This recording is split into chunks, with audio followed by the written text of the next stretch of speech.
Hey, what's going on? It's me, Elay, pronounced like LA, like the city. I'm not from there, but I'm breezy. Welcome back to the second video. Introverts and friendship. Friendships? Question mark. What is a friendship? Question mark. What is a friend? Well, coming from personal experience, as a young child, and when I mean young child, I'm taking it all the way back to 644 South Warren Street, Saginaw, Michigan 48601. I think it was apartment 2. Now that place is burned down now. Via last year it got burnt down, but that's where I remember all my memories started coming to me then. Saginaw, Michigan is where I was born and raised for all of my life. 644 South Warren Street was a green apartment that my mom, my sister, and I lived in, and where my dad occasionally would visit. Friendship, what is friends? What is it? Well, according to me, at that time in my life, in the late 80s, early 90s, because I was born in 84, so I was probably like preschool, kindergarten. No, kindergarten is when I remember starting to order books, like from Scholastic News, and getting introduced to books and such. So Bernstein Bears is what comes to mind. How Brother Bear and Sister Bear were friends, even though they were brother and sister, but you could tell they loved and cared for each other, and they spent a lot of time together.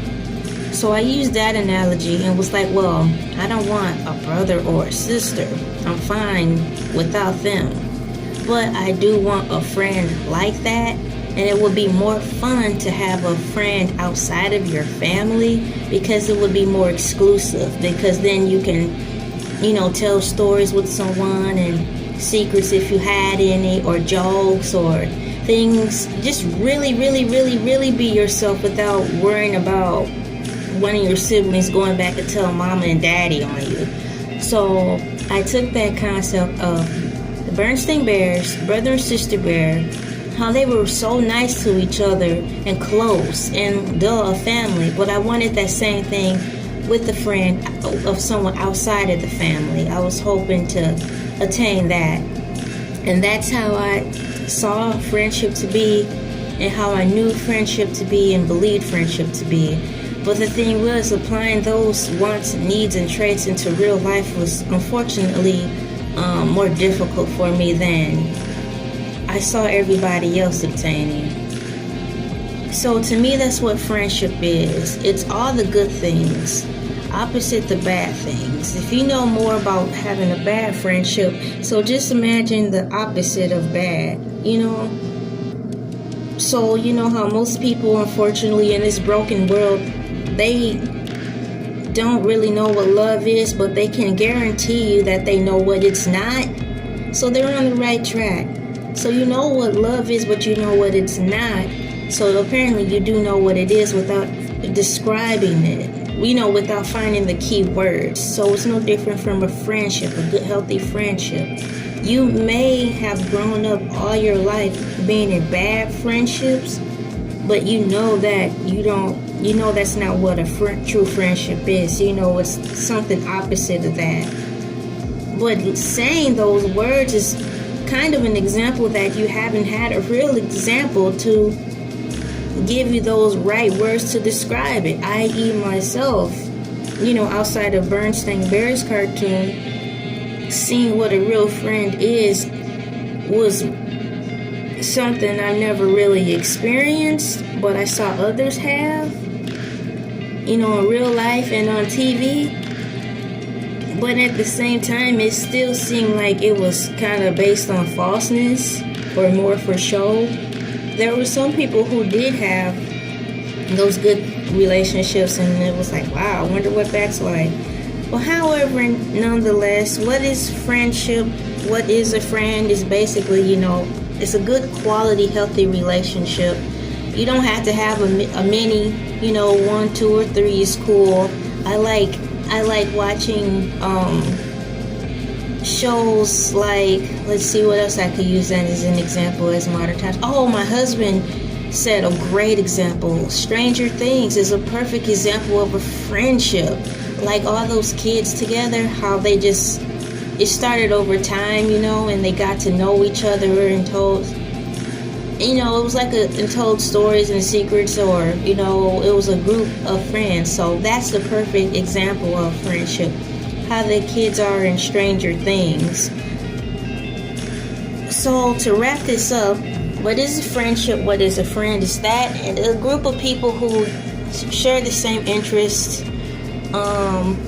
someone who's like you in the way where you feel comfortable with. You don't have to be exactly like each other, like a twin or a robot, but nonetheless, where you get along and you feel safe and comfortable with, can go over to each other's houses and know that they're not going to hurt you or steal from you or lie to you or rob you or, crazy things like that. So in tying this in, introverts and friendship, if you're an introvert, it may be tougher to find a friend because you're already a person who likes to keep to themselves anyways.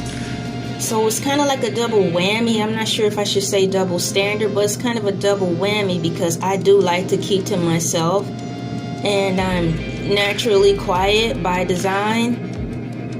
And finding a friend is tougher because that means you have to engage, and engaging can be exhausting, especially if 9 times out of 10 you're wasting your time because those people don't really fit in the mode that you would feel comfortable bringing them into your family eventually. A friendship is built not only for yourself, but they'll be a friend of the family. So if it can only go so far, it's like, why exude your time with building a type of friendship when you see a deep line where you wouldn't bring them around your family too much because there's something there. You may not know what it is, but it's like, I don't want them in my family like this.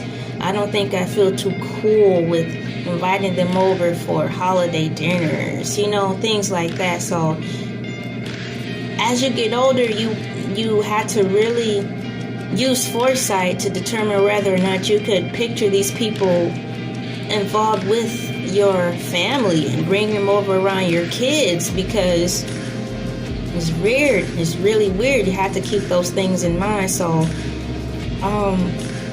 basically for me, I haven't had a real friend since high school or middle school, I think, and I'm 36 years old. So I've gone so long without what I personally consider a trustworthy, stress-free type of friend. It's been a long time. I'm a good friend to others because I'm just really a genuinely nice person, and I do want to help people. They ask for advice, I'm going to give them the best answer I can. I'm not going to steer them wrong. I want to see them happy. I want to see them shine. If I'm shining, you better be shining too. I'm not going to leave you behind. But personally, for me to put my hand on my heart and say the pledge that I have friends, I don't. It's tougher for me to make that final decision to say, hey, I want you to meet my family, or, tell you all about me. I mean, if you want to know all about me, just start by watching my YouTube channels, and then I don't have to waste my time having a meaningless conversation. We don't like to waste our time on meaningless words. If we're going to talk, it better be about something that's going to benefit you or me, or, just don't waste an introvert's time with meaningless babble, because I could be reading a magazine. So, ladies and gentlemen, boys and girls, this is the second video on introverts and friendship. I can't wait to start on the next video. I actually have notes and everything, so now you know what an introvert is. And have you found out if you're an introvert yet? Put the comments down below. Did you find out based on the information in the previous video whether you're an introvert or an extrovert? Just tune in next time for the next video. Thanks for joining, and maybe you'll learn how others tick. And maybe you'll learn from this that not everybody is technically shy. It's just they prefer to keep to themselves because it's kind of mentally exhausting to just socialize. Not because it's hard, it's just mentally draining. Alright, until next time, I'm LA, pronounced like LA like the city. I'm not from there, but I'm breezy. I'm out.